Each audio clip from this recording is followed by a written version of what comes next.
And because there are two principles involved here that you should know that help a lot in drawing these pictures.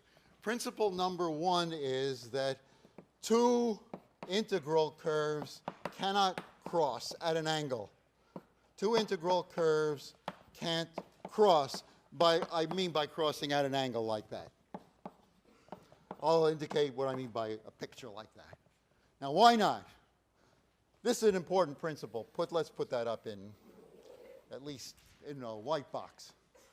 They can't cross because if two integral curves are trying to cross, well, one will look like this because it's an integral curve because it has this slope, and the other integral curve has this slope, and now they fight with each other. What is the true slope at that point?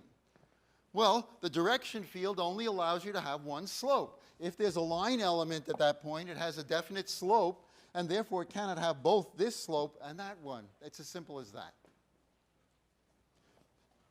So the reason is you can't have two slopes. The direction field doesn't allow it. Well, that's a big, big help, because if I know here's an integral curve, and if I know that none of these other pink integral curves are allowed to cross it, how else can I do? Well, they can't escape, they can't cross. It's sort of clear that they must get closer and closer to it. You know, I'd have to work a little to justify that, but I think nobody would have any doubt of it who did a little experimentation. In other words, all these curves join that little tube and get closer and closer to this line y equals x. And therefore, without solving the differential equation, it's clear that all of these solutions, how do they behave? As x goes to infinity, they become asymptotic to, they become closer and closer to the solution x. Is x a solution? Yeah, because it's an y equals x is an integral curve. Is x a solution? Yeah, because if I plug in y equals x, I get what? On the right-hand side, I get 1, and on the left-hand side, I get 1. 1 equals 1. So this is a solution. Let's indicate that it's a solution.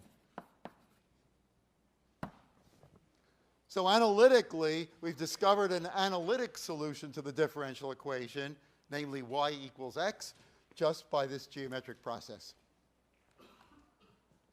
Now, there's one more principle like that, which is less obvious, but you do have to know it. And so they're not allowed to cross. That's clear.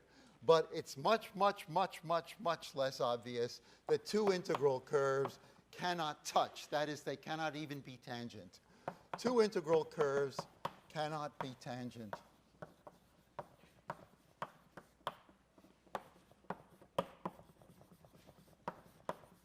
I'll indicate that by the word touch, which is what a lot of people say.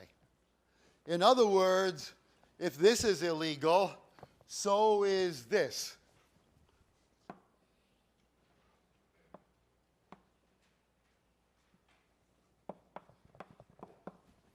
Can't have it.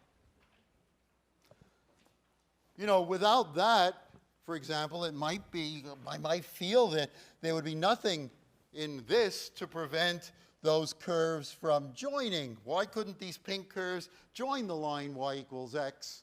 You know, it's a solution. They just hitch a ride, as it were. The answer is they cannot do that because they have to just get asymptotic to it, ever closer. They can't join y equals x because at the point where they join, you'd have that situation. Now, why can't you have this? That's much more sophisticated than this, and the reason is because of something called the existence and uniqueness theorem. Existence and uniqueness theorem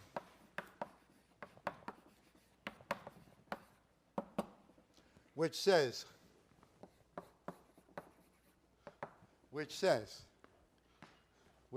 that there's through a point x0, y0, that y prime equals f of xy has only one and only one solution. One has one solution. In mathematics speak, that means at least one solution. It doesn't mean it has just one solution, okay?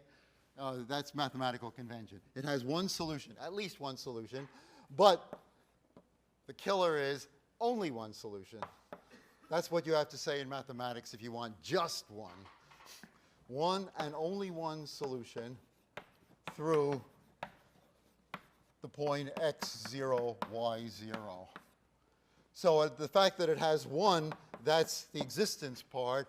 The fact that it has only one is the uniqueness part of the theorem. Now, like all good mathematical theorems, this one does have hypotheses. So